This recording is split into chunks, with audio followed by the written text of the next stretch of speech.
guys, it's Ashley with Diamond Art and True Crime, and today's video is going to be a WIP and True Crime.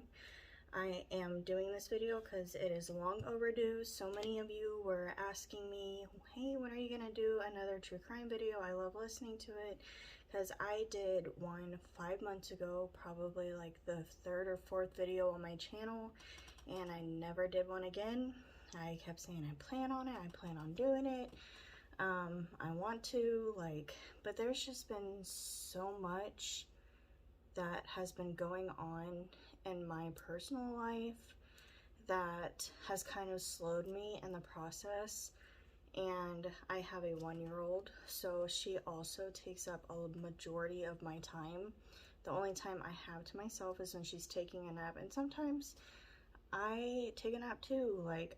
If I'm not cleaning or don't have anything to clean, I will lay down and take a nap with her. And then the other time that I have is her bedtime, which is why I'm here right now. It is currently like 12:35 a.m. So she's asleep. I had spent some time to prepare myself and kind of reread over the case and kind of get my area set up, because I was working on another diamond painting, so I just had to move it out of the way and bring my new stuff in. But yeah, so before we start today's video, I wanted to talk about a couple things. The first thing is, don't forget that once we hit 500 subscribers, I will be doing a giveaway. So this giveaway I've shown in my other videos what it is. I should have brought it over here with me, but I just didn't think about it at the time. But it'll be a Diamond Art Club diamond painting from Amazon. So it's a short one because this is one of my milestones. So it's going to be a smaller giveaway, but at 1,000 subscribers we'll do a bigger giveaway, and something a little bit better. But this prize is the diamond painting. That is a Diamond Art Club painting, but it is also, it's from Amazon. And then you will also get a drill storage. So I have these little art dot containers for mine. They work fine for me. I don't care about anything too fancy. I don't personally think it's worth spending $60 on storage. And you know, I have plenty of storage options. I have this, and then I have a little case that has little tubes in it that I could use for travel. But I just have that. They work fine for me. So with the giveaway, you will get, it's a case, it's a zip-up case. It comes with 70 little containers. They're not Tic Tac containers. They're like the round ones, and they have the screw-on lid. So you get 70 of those. It comes with multiple different tools in it. So like a roller to push down your diamonds. It comes with multiple trays, multiple pins, multiple multi-placers, and I think a plastic diamond straightener, and I'm trying to think of everything, but it comes with a lot, and it's really cool. It's like blue and white, and it has gold for cracks, and it's kind of like a marble. If you're curious as to what they are, go watch my previous videos. You'll see them. I think in a couple of my videos I have shown them. So if you're wanting to get entered into the giveaway, you have to subscribe to my channel, but you have to go and follow my Instagram, because that will be the way that I will be able to get a hold of you to be able to send your prize to you. And it would just make it easier on me. I want to give everybody an equal opportunity at winning. I will go live on my YouTube whenever it's time, and once the winner is announced, I will give them a week or so to get a hold of me on YouTube, so that, or not YouTube, but on Instagram, or I can get a hold of them as well if I notice that they are already following me. But it would just really help if you guys went over and followed my Instagram. I'm not trying to do it because I'm trying to get a bunch of following. I'm trying to do it because when I do giveaways, this will be the main way that I can contact you and get you your prize. So there is that. Talking about subscribers on that subject, I've noticed that only 80% of you, or 80% of you that watch my videos are not subscribed. So if you like my videos and you keep coming back to them, please subscribe. It's just one little button. It'll get us to our goals, and I will do more giveaways. And the more subscribers I hit, once I hit 1,000, boom, another giveaway. 1,500, boom, another giveaway. So every 500 subscribers, until probably we hit about 5,000 subscribers, I will do a giveaway. That's what my plan is. So if you follow me on Instagram and you're subscribed on my YouTube, thank you so much for following me and being subscribed. If you watch my videos but you're not subscribed, subscribe, because you will be entered. And I mean, one, you'll be able to watch me grow through my YouTube. I'm normally a very shy person. I don't like putting myself out there that much. I'm even shy in front of my friends that I've known forever. I'm just a very, very shy person. Like, I'm a hermit most of the time. So for me to do this, it's a big step, and you will watch me grow and learn. And I think from my very first video, like my introduction to my YouTube, to this video, I think I've gotten more confident, and it's really helped out a lot. So anyways, I think that's all I have. The diamond painting that we're going to be working on, I could have used my current WIP that I'm doing right now. I'm doing Kraken by Ines Guerrero, but when I said that I was going to be doing WIP and True Crime, I'm pretty sure this is the kit that I kitted up, and I have not touched it. All I did was make my squares with my washi tape and kitted it up. I haven't touched it since. So for 5 months, I rolled the canvas back up and stuck it back in the box, and that's all I have done with it. But this canvas that I'm going to be working on while we do these WIP and True Crimes is Sisters of Fate by, I believe, Bug. Let me see. Let me get my handy dandy notebook. I hope they don't get me for copyright for saying that. Yes, it's by Bug. So eventually I will go through, because I have done quite a few diamond paintings. I do have time to diamond paint, but not that much, so like they take me a while. But I've done a couple more diamond paintings since the last time I did a review. So I am going to probably do a review on my diamond paintings that I have finished within, well, since the last time I did reviews. So that will be a video coming up as well. But anyways, let me finish getting everything set up, and then we'll get into it. And just for future reference, I have a really bad memory, so I can remember most things, but it's the tiny details that are important that lead up to the big thing that always seem to go out of my head. So I have notes here that I have written, so if I look over, well, you're not going to really be able to see my face, you're going to be able to see this, but if you hear a stop or a page flip, it's me looking for my notes.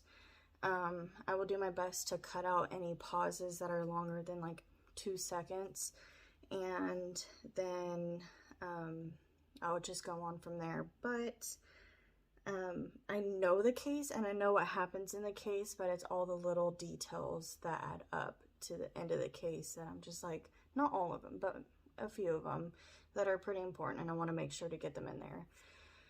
But anyways, let me stop talking, let me finish getting this set up, and then we will hop into our WIP and True Crime. Okay, so this is the diamond, or the square that I chose to work on, because I didn't want to work on anything too boring, but I did have a little bit started right here. I realized I wasn't recording, so now I have to redo everything again. If you hear a dog barking in the background, I am sorry. We live out in the country, and my dog likes to bark at any coyotes or random creatures crawling around. So I apologize in advance for that. So today's story is the Cecil Hotel and the case of Elisa Lam. Let's talk a little bit about Cecil Hotel first. Cecil Hotel was built in 1924 by a man named William Banks Hanner. He spent $7 million to build this 19-floor, 700-room hotel. It was a really, successful hotel, but he mainly built it for business, salesmen or businessmen and social elites. But then the Great Depression hit and things took a turn for the worse for the hotel. So after the Great Depression hit, it started to attract a lot of unseemly guests that were completely opposite than what it used to attract. And so the hotel kind of started going down a little bit of a rough patch, and this would be like the downfall basically of the hotel. So it was so bad in that hotel that there actually was a serial killer that stayed there. I can't remember his name. I should have looked it up before I started doing the video, but I just can't for the life of me remember right now. But I will put it in here so that you guys can see a picture of him and his name. And it was also such a horrible and mysterious hotel because of all the deaths that American Horror Story, if you guys have ever watched that show, they actually based one of their seasons off of this hotel. And the season is called Hotel. But yeah, that's how bad this hotel was.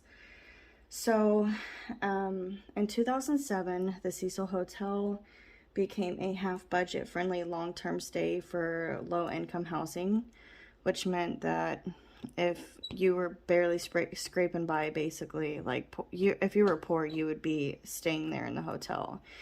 And the other half of it was for tourists still. The other half of it was for tourists. Which I wouldn't really agree that it was half and half, because according to a source that I read, it said the bottom 2 floors were for the long-term stay and guests, and then floors 4 through 6 were for youth hostel stays, and I don't know what that means. Don't know if I just am stupid or what, but I don't know what that means. And then floors 7 and up were for tourists and just people that needed to stay at a hotel because they were traveling.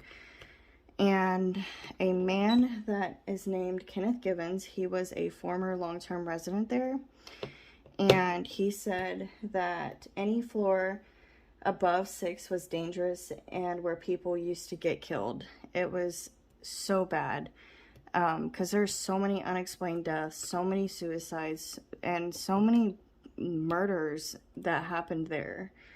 The hotel manager, her name was Amy Price, or is, I don't think she passed away, but her name is Amy Price, and she said that she would always have to call the cops. She would at least be calling the cops once a day, and most of the time it was multiple times a day, just because of the area they were in, and then the guests that were staying at the hotel. So it was probably like a 2-star rating hotel, those hotels, those are not the ones that you want to stay at, the 1-star, 2-star rating hotels. Definitely not the ones you're wanting to stay at. But she said that in her decade-long tenure there, she had at least 80 deaths in that hotel. Could you imagine how many, how much crap she would have to do, and how horrible it is to know that so many people are dying in a hotel that you are working at and that you're the manager over. Something's obviously not right. So the reason why this hotel is so bad is because it is in the middle of a 4 square mile area. in Los Angeles, and this area is called Skid Row. Skid Row is basically where a bunch of homeless people were, like all the homeless people that they could get were pushed into one little area. And they were kind of trying to do like a containment thing on the homeless people to try to contain all the homeless on all the streets, even in like nicer neighborhoods. So they tried to push everybody into the Skid Row area.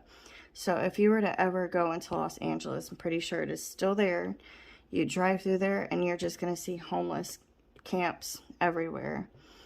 But it was right in the middle of, this hotel was right in the middle of all this. And so unfortunately, what once was a really nice and bright and beautiful hotel just started to deteriorate over time because of just the area it was in and the people that started staying at it.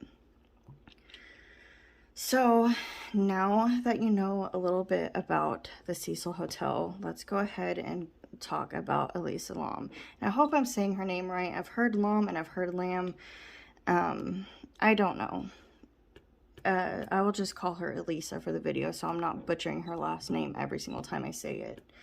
So Elisa was born April 30th, 1991 in Vancouver, Canada. Her parents were immigrants, and they moved to Canada to have a better life for their daughter. And so there she was born. She was a 21-year-old college student, and in 2010, Lam began a blog that was named Ether Fields, and it was on a website called Blogspot. Over the next 2 years, she would post like basically fashion and just a bunch of random stuff like quotes and posts of that she would make, like of her own post, like talking about her mental illness. But then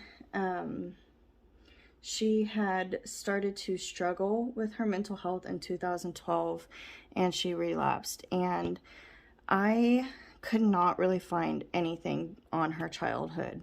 As far as I know, she came from a good family. She didn't have horrible parents.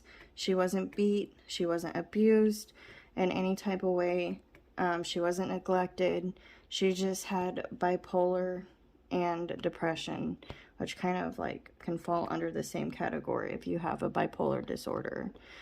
But that was all I could find of her childhood, and not much else was said about it. I've tried looking at like 4 or 5 different websites and sources and articles, and I just couldn't find anything really on her childhood other that she came from a good family. And I mean, her parents were a little bit strict. Like when she came to the States, her mom was wanting to go with her, but she somehow talked her mom out of it.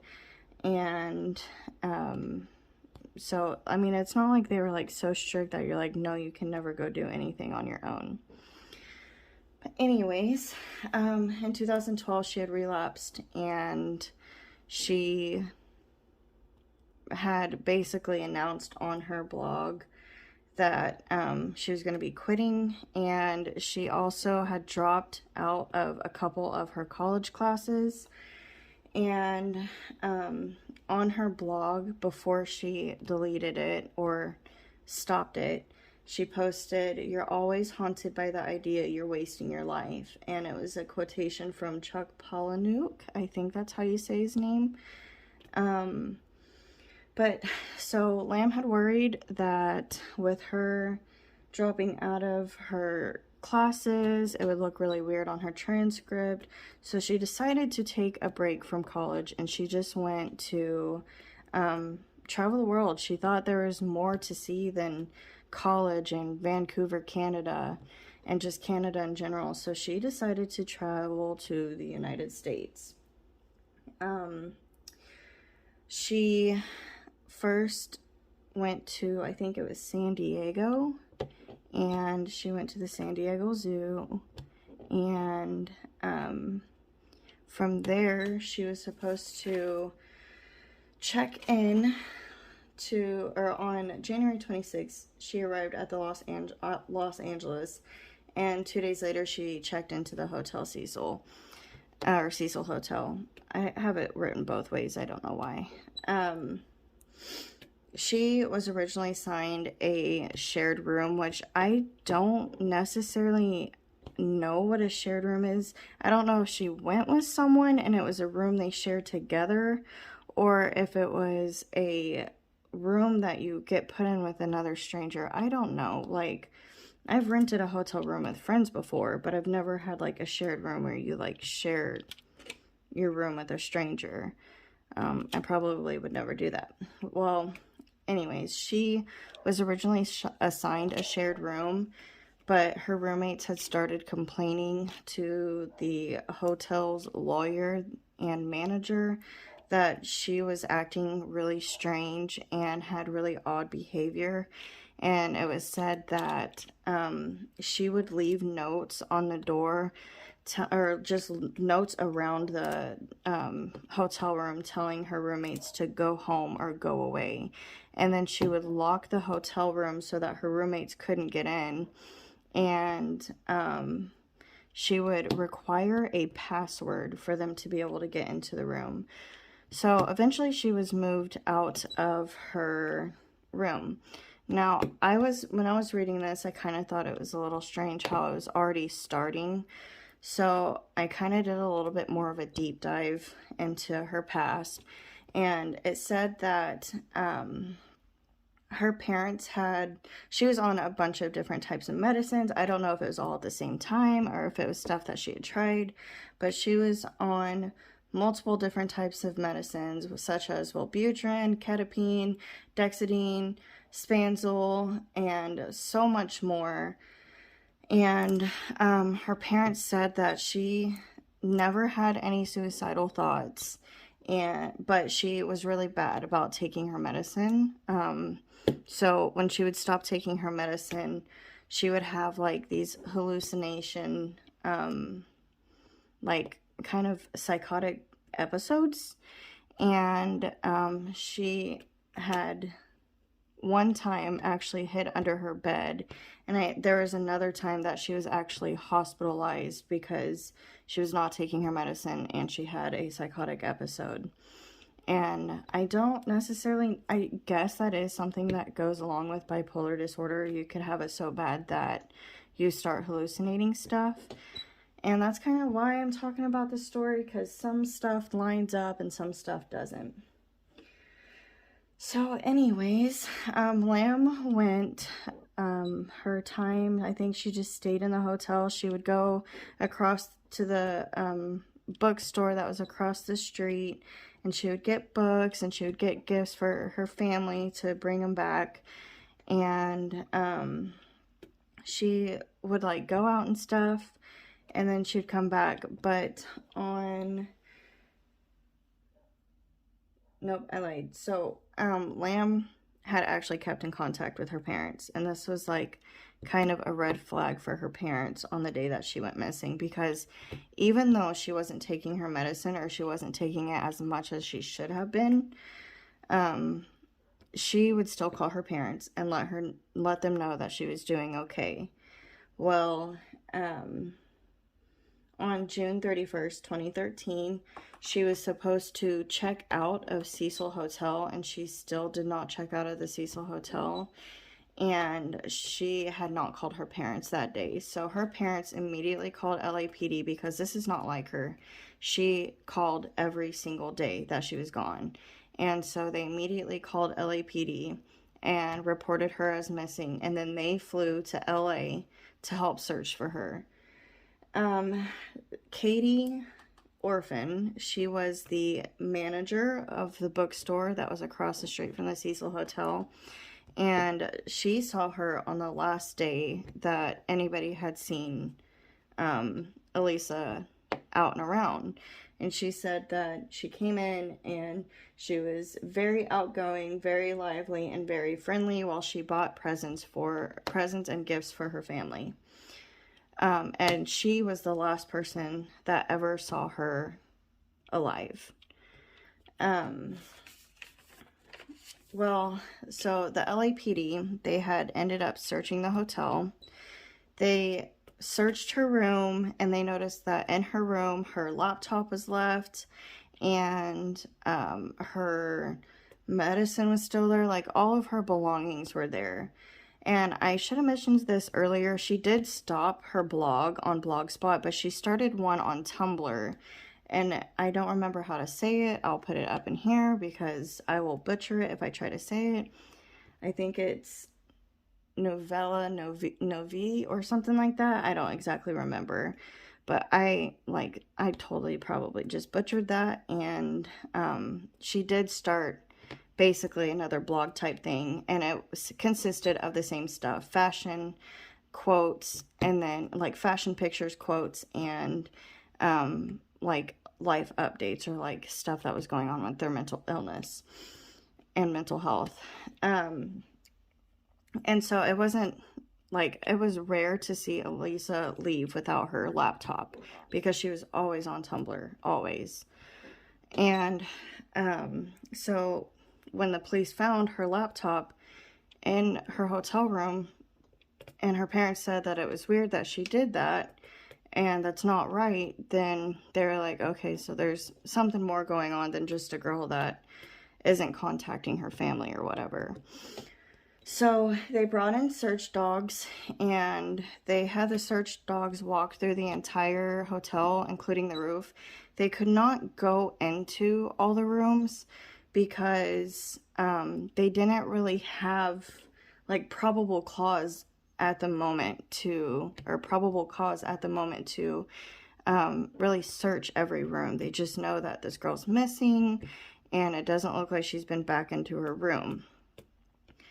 So, as the search goes on, they haven't gotten any information, and they're like, basically the trail on looking for Elisa and finding her had run cold.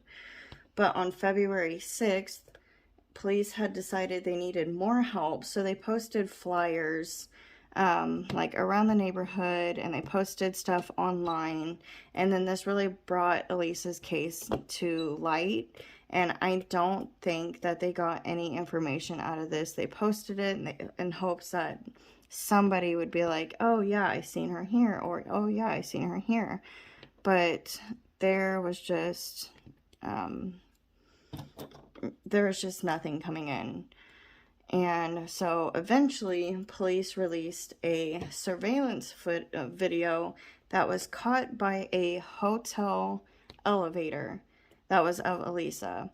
And I will show you the video. But first, I want to talk about, like, I want you to pay close attention to how she's acting and how frantic she looks in the video. So I'll go ahead and play that video for you right now. It is disturbing to see, but it is footage that was released to the public.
Okay, so now that you have seen the video, a couple questions had rolled through my head. Was someone chasing her, or was she having one of her hallucinations? Like, it looked like she was terrified, but with how long she was in that elevator before she walked out, to me, it didn't seem like anybody was chasing her. Maybe she just got away from them just in time for them to not see her. But it was just like, she just kept hiding, and then she would peek out of the elevator and she was pressing all the elevator buttons. So like, half of me was like, is she actually running from someone, or is she having a psychotic break and she thinks that someone's coming after her? So that was kind of it. It is a heavy video to watch. It is very sad, but it did help investigators kind of hopefully figure out and predict what happened to her. I have two of them that's not popped down. Okay, there we go. So this footage that was caught of her was also the last day that she was seen alive by anybody. The last outfit she was wearing that anybody had seen her in. Like, it was just, it was just it. Like, the police had searched countless hours on the surveillance footage of the hotel. I think they said almost 24 or 48 hours. I can't remember exactly how much. That was something I probably should have included in my notes, but there's just so much information. But I think it was almost 24 hours that these two officers were just going through the video footage, and this is all they found of Elisa. They did not find anything else. They didn't see her going in the hotel. They didn't see her leaving the hotel. They only saw her going into this elevator and acting strange. So a few more days pass in the LAPD. They're still searching for Elisa, and they're still having no luck. There's not really anything helpful coming in, and they're just not getting anything. So once again, her trail runs cold, and now they're just kind of waiting, basically. But they're still searching for her, but they're waiting for something helpful to come in. Well, the guests at the hotel room start complaining that there's low water pressure and that they are, their water is black, and some have even reported that it didn't taste right or it had a weird taste. And so a maintenance man by the name of Santiago Lopez was sent up to look at the tanks, because the tanks are on the roof. They're water tanks. There's 4 of them. They're 4 foot in diameter and 8 foot tall. And he was sent up there to check out all the tanks and make sure that everything was okay. And then the one tank in particular, it like gave, like the one that the guests were complaining, it had supplied water to guests, a kitchen, and a coffee shop. Because this is a really big hotel, so it had to do a lot. It's in a 1,000-gallon tank. But he goes up there and he sees that the lid on this tank is open, and what he sees in the tank most likely mortified him for life. In the tank is 21-year-old Elisa Lam, and she is dead. So it was said that Elisa was found naked, and she was very bloated, and so they actually had to cut a hole in the side of the tank in order to get her out, because they could not get her out through the like hatch or door that she climbed in through, or that she maybe climbed in through. So they ended up having to cut a hole in this tank.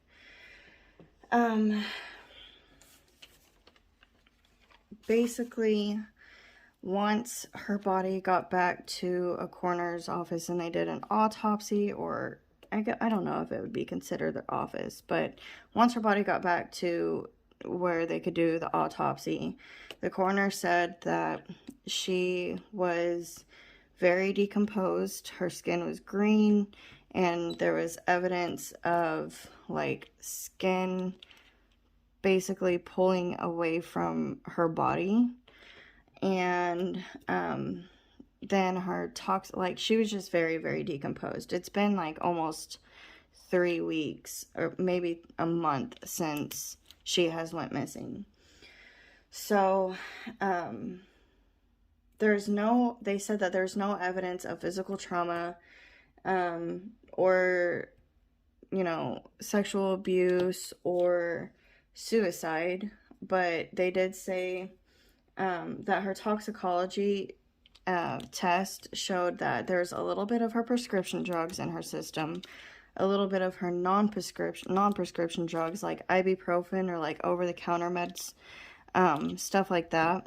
There's like 2 of them found in there. There's ibuprofen and something else. I can't remember the name of it. Like I said, when I did the last clip, before we started all this, I said I'm bad at remembering. This just goes to show that I don't remember the name, but it was just an over-the-counter med for like headaches. That there's a little bit of that in her system, and then there's a little bit of alcohol, but it was like 0.02%. So it was very little, but nothing that could have made her under the influence of, you know, accidentally committing suicide or just committing suicide. The reason why I kind of wanted to talk about this case is because some stuff is like with this coroner's report it's just really sketchy. They had done a rape kit and a fingernail kit on her, and they didn't even put that in the report.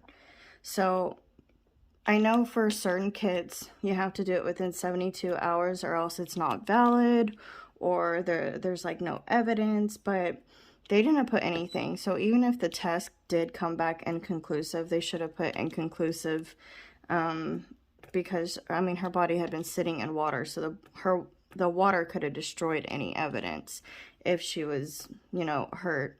There's also like blood pooled in her bum area that was like a sign of sexual abuse, but they like contradicted what they kind of like contradicted what they said, because they said there was no sign of sexual abuse, and then the report says that it could be a sign of sexual abuse. So I don't know. So a lot of people were like kind of conflicted on this, and they are very back and forth on it, because there was just a lot of information missing from the coroner's report, and a lot of people were also skeptical as to how she even got to the roof, because in order to get to the roof, you have to go to this door. I think you have to go upstairs and go to a door that has a code, and no one knows the code except for probably the managers, the general managers, the maintenance guys, and probably a select few of the employees and the general manager and the manager. Because like it was not a safe place to go, like you're going on top of the roof, like that was like a safety thing that they put up for it. Well, when they had the search dogs come in, like the police had come back with saying, oh, well, no, she didn't try to go through the door, because if she tried to go through the door and tried to force it open, alarms would have started to blare. So, and that didn't happen. But police did say that when they were bringing their dogs in to search the hotel, her trail had ended at a window where a fire escape was, and it had, it basically like just stopped. So they think, the hotel people think that and even the police think that she climbed out of the window, climbed up the fire escape, and got on the roof. But then people are saying, well, she's not very tall. She was like 5'3" or 5'4". She wasn't very tall. And this tank is 8 foot tall. So then they were like, well, how did she get into the tank by herself? And I was kind of like, yeah, that is true. How did she get into the tank? Well, then I thought about it and I was like, you know, I've seen a lot of like interrogations and like other true crime and just a bunch of random stuff where someone is having a psychotic break. They will basically do anything they can to get to where they want to go or get what they need to get done. So I was like, you know, even though she was short, like, yes, the workers needed a ladder, maybe she found a way to climb up onto that tank, and she opened it up and thought it was a pool and swam. Maybe that's what she thought, because there's really no, like, she was depressed, but her parents said that she wasn't really suicidal. But you know, when someone commits suicide, it's not, everybody says, oh, they were so happy, or we never knew they had suicide thoughts. So maybe she was going through a psychotic break.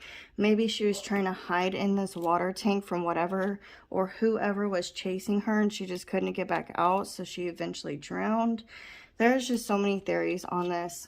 And if you want to do more research and actually watch a series or like a show that I got some of my information from, it is the full story of her case, and it's on Netflix, and it's called Hotel Cecil, the Case of Elisa Lam, or something like that. If you just put in Hotel Cecil, it'll pop up. But it is on Netflix, at least in America right now. I know that if you're in another country, it may or may not be there, because there's different stuff on everybody's like Netflix's accounts and stuff. But as of right now, it is still on there.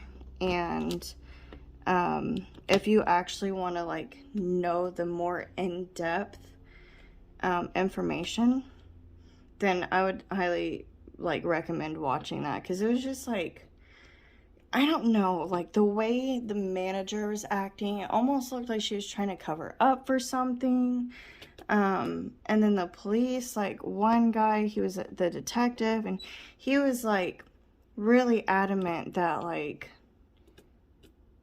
this is what happened, you know, like she had a psychotic break. It was just really interesting to watch, and it shows you like even better footage of like everything that happened. They go into like depth and talk about how long they were there and what all they did, because I could have forgotten some of that information as well. But yeah, I would highly recommend. That's where that's kind of what piqued my interest in this case. And then that's where, like, when I watched it, I was like, okay, so this is where a lot of my information is coming from. And then I did some research on some other sites. But yeah, it's just like, it's hard to kind of know. In my personal opinion, if you were to ask me, without me, like, before, without me doing, and like actually like researching the case and stuff, I was thinking, oh, someone definitely killed her, because in the video it looks like she's being chased.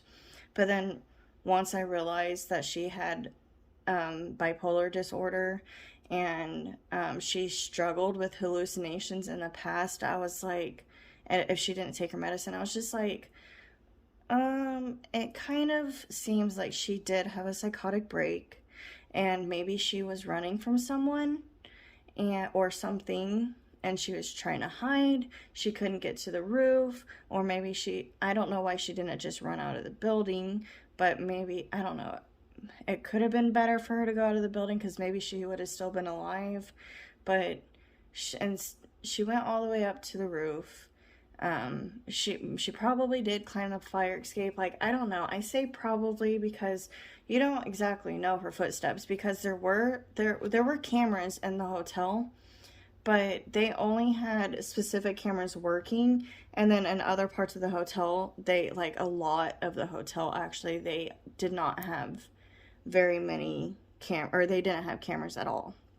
I think the main places they said they had cameras was like in the lobby and like the first floor of the hotel and in the elevator, and that was it. So like, if you want my personal opinion on it, I think she did have a psychotic break. I think she wasn't taking her medicine. She had a hallucination, and she tried to get away from whatever was chasing her, and she tried to hide in the tank, and then she couldn't get out, so she drowned. Also, this is kind of like an interesting thing. She didn't take anything with her, right? But she did have, when they drained the tank, and the reason why they knew it was Elisa was not only because her DNA said it was her, but she had the same exact clothes that matched the surveillance footage in the tank. It was just floating around in the tank, and it had like a sand-like substance on it. It's probably her body decomposing on it, but I don't really know. I'm not a mortician. I don't know how that stuff works. And then she had, in the bottom of the tank was her room key card and her watch. And that's another thing too, like, why was she naked in the tank? Like, was her clothes, did she feel like her clothes were heavy and they were weighing her down? So she, like, stripped naked to try to, like, get out? I don't know. That's, like, this is a really, like, conflicting case, because I want to believe that no one hurt her and she had a psychotic break, and unfortunately she lost her life to that and, like, the hallucinations and stuff. But I don't know. Some stuff just doesn't add up. What do you guys think? You guys let me know. So it looks like I'm mainly color blocked, and I said I didn't want to color block in this video, but I did. This was the color I chose, and we stuck with it, and the case is now over. Oh, no, it's not. So Elisa's parents tried to file a claim to against the hotel because they said that the hotel wasn't safe enough. They should have been putting up more like hazard stuff around, because it just wasn't safe, and that the windows should have been locked unless a fire were to break out, and then they should have unlocked. I don't know. It's just a lot of safety stuff. Well, then the hotel came back with, well, we didn't know that she would, you know, do this. Like, we couldn't predict that she was going to climb the fire escape and climb into the tank and pass away. We couldn't have predicted that. So the case, the claim against the hotel was dropped. And that's all the court needed, was the hotel saying, well, we couldn't have predicted it, which is understandable, but at the same time, like, I don't know. I think they could have made the hotel more safe. Instead of being cheap goats, they should have put cameras everywhere. Even on, like, even if they just put cameras on top of the roof, you know, and like in the hallways where the doors that go to the roof, they could have put a surveillance camera that pointed to the door. They could have put surveillance cameras on top of the roof, and maybe they would have been able to find Elisa faster. I don't think that, I mean, no one knows if she, like, how long she was alive for. So, I mean, she could have been missing and alive when the police came and searched for her the first time. And maybe they could have gotten to her in time, but I'm gonna probably go with probably not. She was probably, like, long gone, passed away. But yeah, that, I do agree that they could have made the hotel a little bit more safe, even if it was just, like, I know there's mechanisms out there where, if a fire breaks out, doors will shut, or windows will unlock so you could climb out. I worked at a factory, and basically if a fire were to break out in that factory, then they had these big metal doors that would shut, but there's small doors next to it that you could get in and out of, but the big metal doors would shut to try to prevent the fire from spreading even further. So there has to be, like, some sort of mechanism out there that would allow windows to unlock once the fire alarm started going off, you know? But yeah, I don't know. That's just kind of my take on the case. I wanted to kind of talk about it and see where you guys, like, what you guys think happened. Do you guys think she had a psychotic break? Do you think there was foul play in her case? Or, like, what? Give me answers. I like reading all the comments and everybody's theories on what happened. It really does, like, give you new perspective every time somebody says something new. But that is going to do it for today's video, guys. If you are still here, even after, I think I did better not rambling through this entire case. But if you're still here after watching that entire video, thank you so much for being here. And if you are new here, please consider subscribing, because we are going to be doing more of these true crime cases, but they are just going to get better because I will get more confident and start being able to remember more about each and every case, and I will just get, I know I will get better at storytelling, that's for sure. But yeah, thank you guys so much for watching. Don't forget to go over and follow my Instagram so that you will have a equal chance at being, you know, being in the giveaway. Anybody, like, if you subscribe to this channel, you're automatically entered in the giveaway. But I would like for you to follow my Instagram so that I can get a hold of you if you are the winner. But yeah, didn't get very far, and I probably talked for about 45 minutes or so. But yeah, thank you guys all for being here, and I hope you guys have a wonderful morning, afternoon, or night, wherever you are. Bye, guys.